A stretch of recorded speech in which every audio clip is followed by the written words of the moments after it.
Hi friends, good husband qualities ఏదో చూద్దాం. ఓకేనా? మీలో ఎంతమంది ఒప్పుకుంటారో ఈ క్వాలిటీస్ నేను చెప్పిన కరెక్టే అని చూద్దాం. ఫస్ట్ వన్, తన భార్య ఏదైనా అడిగితే కొనియడమే కాకుండా ఏది బాగుంది ఏది బాగలేదు అని చెప్పడం, తను రెడీ అయినప్పుడు కనీసం లిటిల్ బిట్ అప్రిషియేషన్ చేయడం, ఇది బాగుంది అది బాగాలేదని చెప్పడం.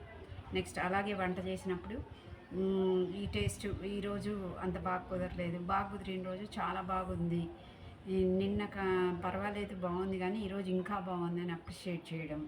తన ఏమైనా డైరెక్షన్ ఇవ్వడం, అంటే నిన్నటిది బాగుంది ఇంకా దీన్ని ఇలా మోడిఫై చేయొచ్చు అని చెప్పడం. అలాగే ఫైనాన్షియల్ విషయాలు ఫ్రీగా డిస్కస్ చేసుకుని ఈ నెల ఎన్ని ఖర్చులు ఉన్నాయి, సో మనకి ఇంత ప్రాబ్లం ఉంది, సో ఈ నెల మనం అడ్జస్ట్ అవుదాం, ఏమి కొనద్దు అని, లేదా ఈ నెల బాగుంది మన బడ్జెట్ మనం అన్నీ కొనుక్కుందాం అని చెప్పగలిగే హస్బెండ్.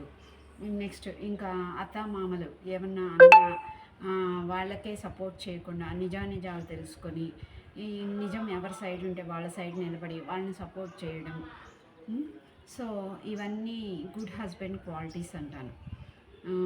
సో అంతేకాకుండా పిల్లలతో ఫ్రీగా కొంత టైం స్పెండ్ చేయడం, ఫ్యామిలీని ఆ ఎన్విరాన్మెంట్ని హ్యాపీ ఫ్యామిలీ ఎన్విరాన్మెంట్గా మార్చడం, పిల్లలతో ముఖ్యంగా టైం స్పెండ్ చేసి వాళ్ళ ఫ్రెండ్స్ గురించి కానీ వాళ్ళ చదువుల గురించి కానీ కేర్ చేయడం, ఇవన్నీ కూడా గుడ్ హస్బెండ్కి ఉండాల్సిన క్వాలిటీస్ అంటాను.